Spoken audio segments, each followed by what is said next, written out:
Hello everyone, Just Podcast TV is here. Please don't forget to like and subscribe and hit the bell icon to get notified on new contents.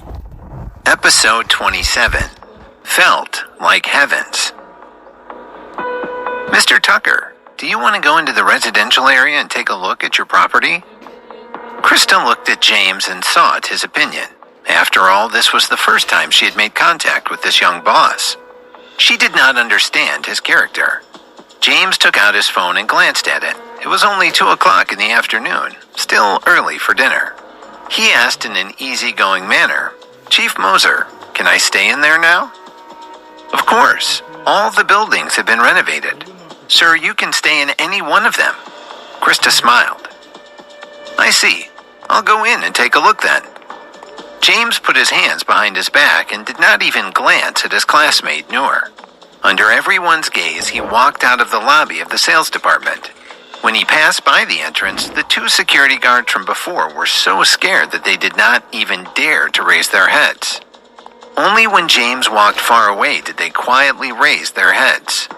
Once James left, Manager Ivan secretly wiped the cold sweat on his forehead and got up from the ground. He ran back to the inner office in a sorry state while everyone was still focused on James. Just now, he had lost a lot of faces in front of Noor, and even got scared stiff by Krista in front of everyone. He really did not know how to meet Noor next. The saleswomen all went to the door. They were very curious and wanted to see what kind of car James, this low-profile big boss, drove. Although Noor was also shocked senseless by James's identity, her curiosity wasn't any less than others. She followed her colleagues to the door. All villas were individually located with their own private courtyards and occupied a large area. In addition, the sales department was far away from Area E where James was going. To make things convenient, Krista suggested that he should drive there. "Chief Moser, why are you still standing there? Get in the car."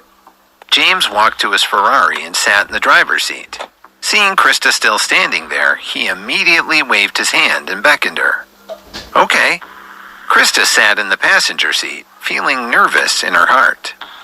When James drove the sports car away, there was another commotion at the door of the sales department. These sales ladies were the best at recognizing cars. In fact, before they were allowed to entertain the clients, the company had specially trained them to identify cars. This way, they could better distinguish the purchasing power of each customer who came to see a house and accurately introduce the real estate resources that matched their profile.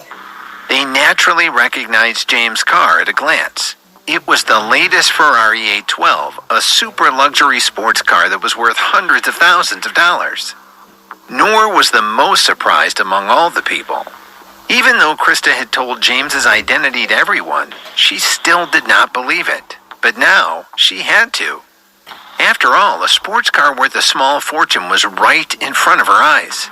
She could not believe it. Seeing James drive away in the sports car, Noor's heart was filled with regret. If it wasn't for her showing off and rudeness with their schoolmate relationship, it would not be a problem for her to seek James's help. He could transfer her to the property department as a housekeeper. One should know that it was a high-salary job with a monthly salary of $5,000. But now, that was out of the question, and this was caused by herself. She could not blame anyone. "Chief Moser, what's wrong? Are you not feeling well?" In the sports car, James saw Krista biting her lips, clenching her fists, and putting her legs together, looking nervous and apprehensive. Sitting together with this unfamiliar young boss, Krista did not know why, but she was a little flustered. When James asked her openly, she grew even more embarrassed. "No, it's nothing," Krista said in a hurry. However, her sitting posture became even more stiff and tense. Nonetheless, it put her figure on display more beautifully. James's attention was on Krista, not even focusing on the road ahead. Krista not only had an exquisite face, but she also had an hourglass figure. She was like a handcrafted statue sitting in the passenger seat. It made James's blood surge, and he could not help but peek at her out of the corner of his eye. Their questions and answers made the atmosphere in the car a little awkward. In an attempt to break the ice, James coughed dryly and grinned. "Chief Moser, Do you know that you are the first woman to sit in the passenger seat of this car? Really? That's my greatest honor. Thank you for your kindness, Mr. Tucker. Krista seemed to have gotten used to the feeling. She relaxed and looked at James. Haha, Chief Moser, you're 1 in 10,000. It's my honor to have you in my car. James laughed out loud and teased her. If you can, please call me Krista from now on. Krista's cheeks turned pink when she made the request. Okay, then I'll call you Krista from now on. James instantly grabbed the chance to get close to her. He was now a super boss, not the James he used to be. Therefore, he had to show off the confident aura he should have. Just like that, the two of them chatted casually and the atmosphere gradually became lively. Krista found that this young boss seemed to be approachable and easy to talk to. He did not have the distant feeling of other rich people. This made her feel very comfortable. Time flew by as they chatted. James drove to the entrance of Lux Villa District's residential district. This place was indeed the most high-end villa district in the entire New York City that Silver Bell Corporation had built with all their efforts. Just this entrance alone was filled with grandeur. In the center of the door, a huge crescent moon made of marble was adorned with cloud patterns. The surroundings were decorated with rockery fountains. The water from the fountain formed a huge lotus flower that was wrapped in a crescent moon. It seemed to be filled with luxury, giving a huge visual impact to onlookers. It immediately attracted James's attention. When the car drove into the gate of the residential area, all the young security guards saluted and smiled at him in unison. This kind of service really shocked James. James looked at the villas that were neatly arranged, beautifully furnished, and had a strong European style. He instantly felt as if he had entered a paradise. Damn it, the life of rich people sure is different. James could not help but sigh in his heart. He had broadened his horizons today. Krista, where do we go now? After sighing, James looked at Krista. Sir, Area E is ahead. There's still some distance to go. We just entered Area A, then in order it will be Area B, Area C, and Area D. Area E is at the very end. Krista used her hand to point forward as she explained the layout. James knew that Area A was the lowest level area in the entire district from Nora's description. But seeing and hearing were two different things. It was really an eye-opener. Area A already made him feel like he had entered heaven. He really didn't know what kind of luxury the highest level Area E would provide. Sir, you have 10 villas in Area E. Which one do you want to see first? While James was immersed in his thoughts, Krista opened her mouth again. Krista, you are my housekeeper and know everything here. Which one do you think I should look at first? James smiled and threw the question back to Krista. I think you should start from Villa E99, sir. Krista didn't mind. Why? James wished to know the reason. Krista had mentioned it to Ivan, too, in the sales department. Because it is the only king-level villa built by Silver Bell Corporation. Whether it's the layout or the high-end modern facilities, it is definitely the best villa in this area. It is well deserved of its reputation. Krista immediately started praising the villa. Wow, so good? All right, then let's check it out first. James pressed the accelerator and followed Krista's directions, speeding towards Villa E99 in Area E. Since Krista regarded it so highly, he was a little impatient and wanted to quickly go over and broaden his horizons. Episode 28, If Fate Allows. Under Krista's guidance, James soon arrived in front of a white European-styled villa. The entire building was surrounded by a 3.5-meter-high wall. It was impossible to see the entire building from the outside. However, James's first impression was that this villa was huge. There was an exquisite white-colored carved iron gate. An imposing door sign was hung on the gate, E99. The white iron gate was closed, so James stopped the car outside. Through the iron door, he could see a large private garden in front of the villa. Just by looking at the layout, he felt that the degree of extravagance was frightening. Sir, this is your villa number E99. Since this is your first time here, I'll have to trouble you to step out of the car and record your face. This door is installed with the most advanced face recognition system in the country. Once you record your face, you don't need to get out of the car when you go home. The door will automatically open. Krista opened the door and walked to the door. Ah, that's convenient. The technology today has advanced so much. James was surprised and followed her to the door. With Krista's help, he quickly scanned his face. They then drove inside together. The villa looked really beautiful. James felt like he was in a movie scene. All of this was so unreal. At the end of the driveway was the garage door. As the entire villa's facial recognition system was connected, when his car approached the garage door slowly rose. Inside the garage, there was an elevator leading to the living room. However, since it was his first time here, Krista decided to bring James in through the front door. That way, she could introduce everything to him one by one. The entire villa covers an area of 5 acres, while the covered area is 1,500 square meters. There are 5 floors in total, 3 floors above the ground and 2 floors below. The basement is a storage room for food, miscellaneous items, and your important personal belongings. The first floor houses the living room, kitchen, and study room. The bedrooms are located on the second floor, while the third floor is matched with an open-air swimming pool and a private gym. Before they entered the main door, Krista had already explained the situation of the entire villa to James.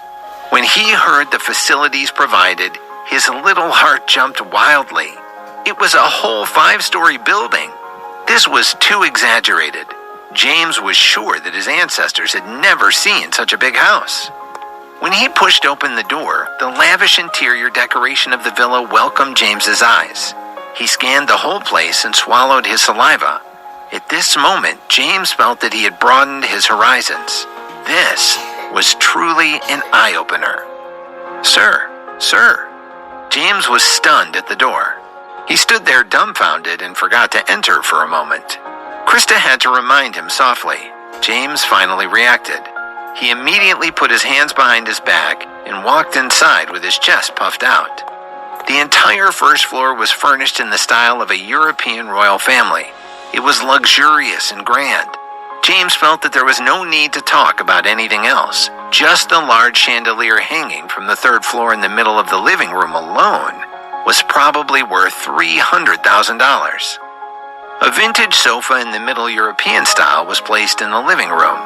The word luxurious was portrayed to the extreme here.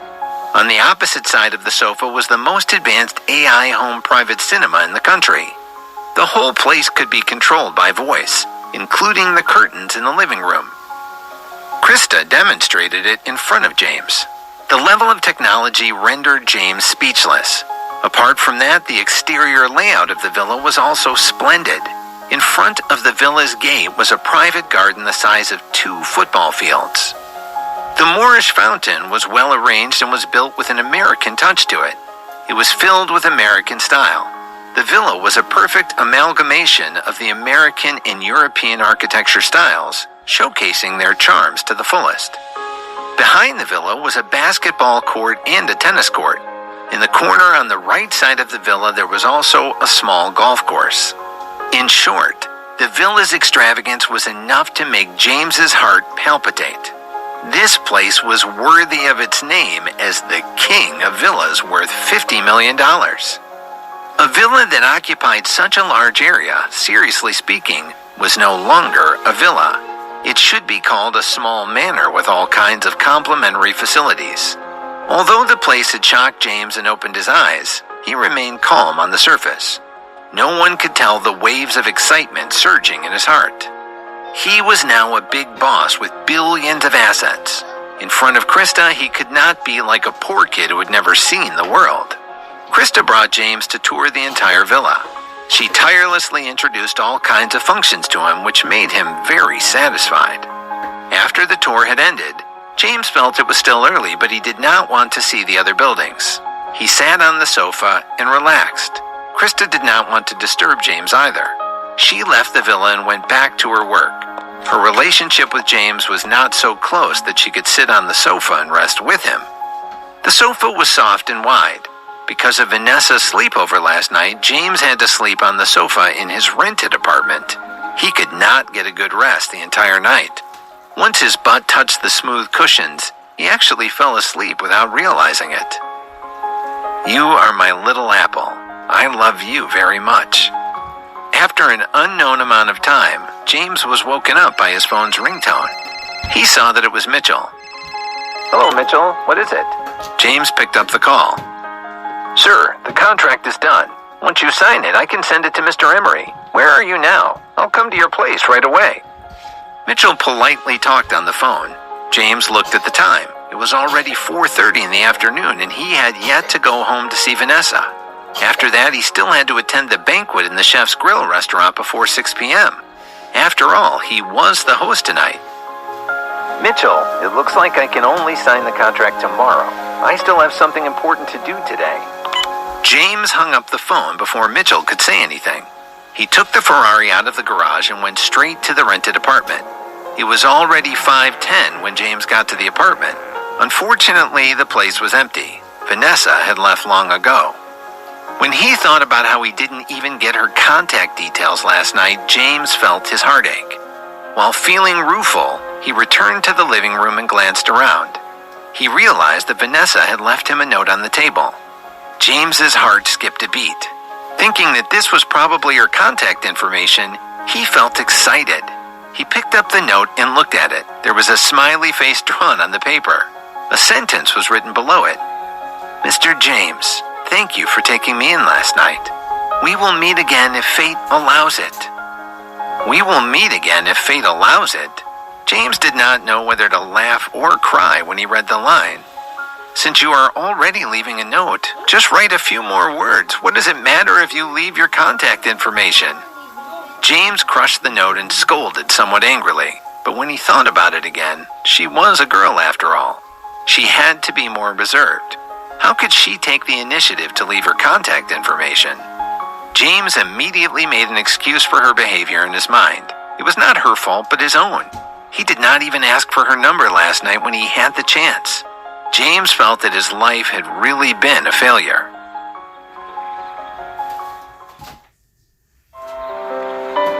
Episode 29, Secret Admirers.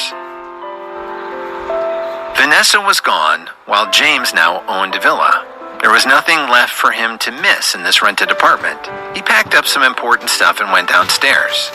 Now that James was leaving this place, this was sort of a final farewell to his past life. He would never return. Driving out of the neighborhood, James parked his car at the grocery store. He walked inside with a smile. Yo, James, you're really rich now. You drive such a good car, so young and promising. As soon as James walked in, the shopkeeper looked at James and praised him with a smile. James did not say anything to refute her. He just nodded and smiled at her. By the way, where is Natalie? I haven't seen her in a while. Since you have such a cool sports car now, why don't you take her for a ride downtown? The shopkeeper felt curious. He was alone yesterday and today too. We broke up. His voice did not carry any sorrow or grief. Obviously, James did not feel sad about Natalie breaking up with him. That kind of woman was not worthy of him crying for her. When the shopkeeper heard this, her expression changed. She said with some displeasure, James, that's your fault. Natalie has been with you for so many years. Now that you are rich, why did you abandon her? I hate this kind of heartless man the most. You're thinking too much. I did not break up with her. Instead, she left me before I got rich. Although this matter did not have much to do with the shopkeeper, James still felt that it was necessary to explain it to her. He hoped that she wouldn't misunderstand him. Really? Natalie is such a cold-hearted person? The shopkeeper frowned. Let's not talk about this anymore. Just mentioning it makes me annoyed. I'm here to thank you. James waved his hand, indicating to her to drop the topic. Since she was out of his life, she should stay out of it. Thank me? What are you thanking me for? The young shopkeeper was confused. Didn't you give me 2 bottles of mineral water yesterday? That's why I came to thank you today, James grinned. Don't mention it. Why are you being so polite? But still, how are you going to thank me? The shopkeeper looked at James with a curious smile. "Give me the most expensive mineral water here. I won't owe you money this time." James laughed out loud. "So that's how you're going to thank me?" The shopkeeper looked at James and covered her mouth, laughing. James felt that she looked quite pretty this way. James scanned the code and walked out of the door with a bottle of mineral water. At this time, a number that shocked the shopkeeper came from the voice broadcast of the PayPal payment. "PayPal payment received. $15,000. The shopkeeper thought that she had heard wrongly and immediately tapped on it to confirm again. But it was true. This guy had bought a mineral water bottle for $15,000. The shopkeeper quickly chased after him and shouted at James. "James, did you make a mistake? Why did you pay so much?" James had already put the mineral water away and was sitting in the driver's seat. He stuck his head out and smiled at the shopkeeper. "That's right. This is my thanks to you. As the saying goes, receiving drips of water when in need, and I shall return the kindness with a gushing spring. I've always been a person who remembers kindness and resentment. The 2 bottles of water that you gave me last night are worth this number in my eyes. Also, I might never return to this neighborhood again in the future. This money can be considered as thanks for taking care of me over the years. Thank you, and goodbye." James started the car and drove towards the main gate. The shopkeeper stood there watching as the car disappeared, and there were tears of gratitude in her eyes. For some reason, when she saw James leave, a feeling of reluctance to part rose in her heart. James was a good man. It was a pity that being with such a good man could only be her extravagant hope for the rest of her life. Even though she had liked him for a long time, it was now buried in her heart forever. When James arrived at the entrance of the Chef's Grill restaurant, it was already 6:10 p.m. He was 10 minutes late since the reservation started at 6. After parking the car, James saw that Scott and his ex-colleagues had all arrived. These guys had never been willing to spend money at this fancy restaurant before. However, since someone else was giving them a treat today, they were all well prepared. Each of them had finished their work early and came here in advance. When they saw James, they immediately surrounded him. To be honest, they had been worried whether James would come or not. "James, are you sure that so many of us are eating here tonight?" A woman glanced at James in suspicion. Her name was Mila Parker, one of James's former colleagues. She was a nice girl, and she had been kind to him. "Of course, Mila.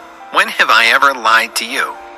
James looked at the suspicious Mila and patted his chest. James knew the reason why Mila was worried. She wasn't looking down on him or anything. She was just worried that he was trying a bit too hard to boost his self-esteem, that he might end up wasting too much money. After all, this place was too costly. If they all ate here tonight, James would probably have to spend more than $15,000. More than $15,000 on a single meal. That was simply insane. That was their previous year's salary. Now that James had to spend so much in one night, how could she not worry? "That's right, Mila. Don't worry. I've already told you that James is rich now. This bit of money is nothing to him." Scott glanced at Mila and reassured her. Others might not know, but he knew that James had won $100 million. A meal was indeed nothing to him. "All right, let's not just stand here anymore. Come on, let's all go in and have a good time." James did not waste any time. He waved his hand and led everyone into the Chef's Grill restaurant.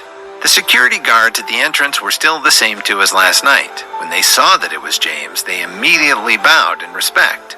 There was even a hint of gratitude in their eyes. Although James's attire today was the same as yesterday, in their eyes, his identity had undergone a tremendous change. Most importantly, they already knew that manager William on the 3rd floor was fired last night. They were lucky enough to avoid the disaster. They thought that James had forgiven them.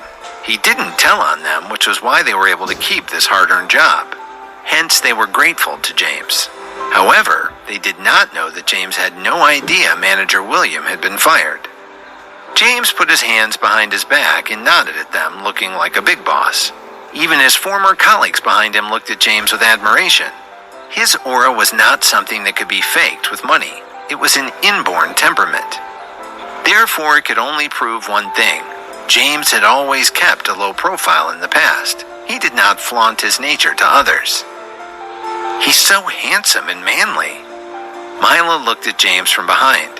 At this moment, she felt like she was infatuated with him. In fact, she had always admired James. However, she did not dare to express her feelings, feeling that she was not worthy of him. When she looked at the man now, she felt that the distance between them had become even further. An outstanding man like James could only be her lifelong dream. She could only hide that extravagant hope in her heart forever.